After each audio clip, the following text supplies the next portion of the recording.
So I would say synchronicity is sending me in the direction of symbolism. Not only am I receiving comments and emails about symbolism, about the symbolism inherent in Zen and the art of motorcycle maintenance, but I'm also running into it in other places like Vervaeke's work.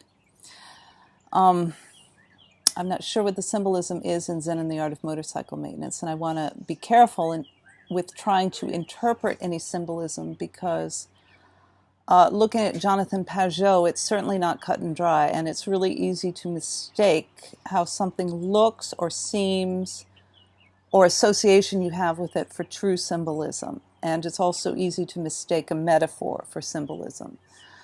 But inherent within true symbolism is an expression of a universal embodied human experience in the world over the course of time.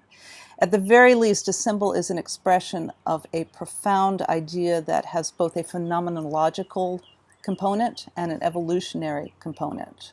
And along those lines, there's often a layering component, meaning that all examples of the highest quality aspect of this thing, when they layer together, they become the archetype. And of course, the classic example of that is all heroes layered together become the archetypal hero and or Christ, for example. So let me give an example of what I think is not a symbol. The red-winged blackbirds in chapter 1, are they symbols because they represent the freedom of flying down the road on a motorcycle? Does the redness on their wings that is flying away represent anger flying away and leaving us at peace in our journey on the motorcycle? No, I don't think so. But I do think there is a symbolic aspect to their emergence from the swamp, emerging and unifying, and that is an experience we do have. That is a universal experience of what we spoke about before, of the quality, of the pre-intellectual experience of quality. So the red catches your eye, like quality, like the what's better, captures your pre-intellectual awareness. But without further studying symbolism, I can't be sure if I'm right about this, so there's work to be done here.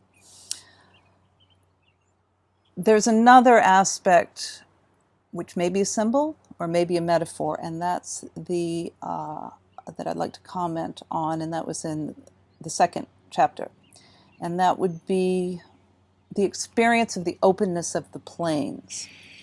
And there's a word I would use for the way this feels, just reading this and the way the author describes it, and that is emptiness. Remember that that word from Nagarjuna, the great Buddhist philosopher who put forth this concept. And this is, of course, Poincaré's subliminal self, the leading edge of experience, which propels you unconsciously towards the better, before value is acknowledged and the experience is conceptualized and then becomes static quality. So dynamic quality is that experience of the emptiness without judgment, or at least without conscious judgment. It's just the experience of bliss, let's just say.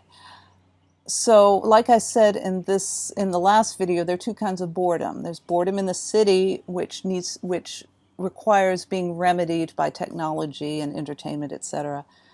And it's described in Zen and the Art of Motorcycle Maintenance like this. What I would like to do is use the time that is coming now to talk about some things that have come to mind. We're in such a hurry most of the time, we never get much chance to talk. The result is a kind of endless day-to-day shallowness, a monotony that leaves a person wondering years later where all the time went and sorry it's gone. Then so that's city boredom, and we all know that one. Then there's another boredom that he observes, which is the monotony of the plains, as seen through the windows of a car. I have a feeling none of us fully understands what 4 days on this prairie in July will be like. Memories of car trips across them are always of flatness and great emptiness as far as you can see, extreme monotony and boredom as you drive for hour after hour, getting nowhere, wondering how long this is going to last without a turn in the road, without a change in the land, going on and on to the horizon. But the character of that monotony changes if you're on a motorcycle. You see things vacationing on a motorcycle in a way that is completely different from any other. In a car, you're always in a compartment. Because you're used to it, you don't realize that through the car window, everything you see is just more TV, like in the city. You're a passive observer, and it is all moving by you boringly in a frame. On a cycle, the frame is gone. You're completely in contact with it all. You're in the scene, not just watching it anymore, and the sense of presence is overwhelming. That concrete whizzing by 5 inches below your foot is the real thing, the same stuff you walk on. It's right there, so blurred you can't focus on it. Yet you can put your foot down and touch it any time, and the whole thing, the whole experience, is never removed from immediate consciousness. So this snippet, I think I included in the last video, but I'm going to repeat it for this one. The depression in the city, the city gets to Sylvia.